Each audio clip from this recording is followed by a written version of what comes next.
في يوم 13 أكتوبر سنة 1921 اتقتل أدهم الشرقاوي، الاسم اللي فاضل سنين طويلة بين الناس، نصهم شايفه بطل والنص التاني شايفه مجرم وقاطع طريق. أدهم الشرقاوي اسمه الحقيقي أدهم عبد الحليم عبد الرحمن الشرقاوي، اتولد سنة 1898 في قرية زبيدة بمركز إيتاي البارود في محافظة البحيرة، مش الشرقية زي ما ناس كتير فاكرة. عيلته كانت من الفلاحين الكبار وكانوا ماسكين عمودية البلد. من صغره كان قوي وذكي لدرجة انه كان يشيل حجر الطاحونة لوحده ويجيد ركوب الخيل والسباحة، واتعلم شوية انجليزي في مدرسة بكفر الزيات. بس حياته اتقلبت لما عمه محمود اتقتل، وبدأت من هنا سلسلة المشاكل اللي غيرت مصيره. في روايات بتقول ان راجل اسمه إبراهيم حافظ دبر له مكيدة، وان أدهم لما عرف قتل الناس اللي كانوا متأجرين علشان يقتلوه. وفي اللي بيقول ان البوليس لفق له قضية وحط له مخدرات في عربيته واتسجن ظلم. وفي السجن حصلت أول جريمة حقيقية في حياته لما شاف واحد قتل عمه فضربه على دماغه وقتله، فزودوا له الحكم واتحكم عليه بالاشغال الشاقه المؤبده. لكن لما قامت ثوره 1919 استغل الفوضى وهرب من السجن، ومن هنا اتولدت الاسطوره.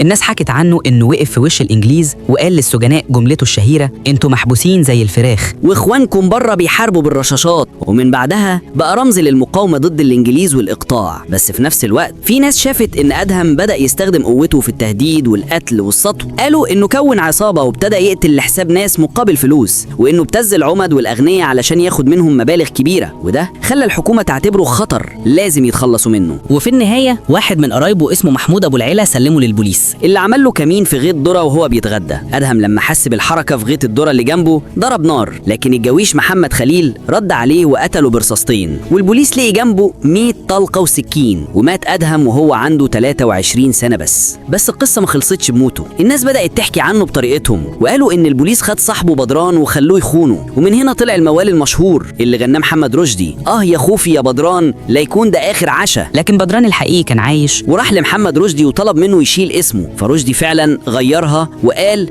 يا خوفي يا صاحبي لا يكون ده اخر عشا. مهما اختلفت الحكايات، الحقيقه ان ادهم كان رمز للتمرد سواء كان بطلا ولا مجرما. ناس بتشوفه وقف ضد الانجليز والاقطاع، وناس بتقول ان الانجليز شوهوا صورته علشان يخفوا بطولته. وفي النهايه فضل اسمه مرتبط بالشجاعه والتمرد، وتحولت قصته لملحمه شعبيه اتنقلت جيل ورا جيل.